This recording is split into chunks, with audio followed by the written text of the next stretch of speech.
ಕಸ್ಕೋಟದಿಂದ ಬೆಳೆ ಹಾನಿ ಪರಿಹಾರಕ್ಕಾಗಿ ಸಿಎಂ ಸಿದ್ದರಾಮಯ್ಯ ಮೊರೆ ಹೋದ ರೈತರು.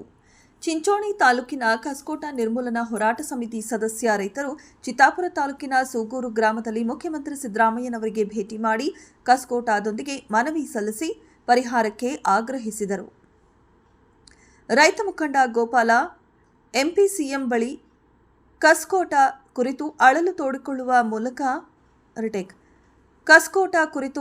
ತೋಡಿಕೊಳ್ಳುವ ವೇಳೆ ಜಿಲ್ಲಾ ಉಸ್ತುವಾರಿ ಸಚಿವ ಪ್ರಿಯಾಂಕ್ ಖರ್ಗೆ ಧ್ವನಿಗೂಡಿಸಿ ಚಿಂಚೋಳಿ, ಚಿತ್ತಾಪುರ, ಸೇಡಂ ಮತಕ್ಷೇತ್ರದಲ್ಲಿ ಕಸ್ಕೋಟ ವ್ಯಾಪಕವಾಗಿ ಹರಡಿದೆ, ಬೆಳೆಗಳಿಗೆ ಮಾರಕವಿದೆ, ಪರಿಗಣಿಸಿ ಎಂದು ಸಿಎಂ ಸಿದ್ದರಾಮಯ್ಯ ಅವರಿಗೆ ಮನವರಿಕೆ ಮಾಡಿದರು.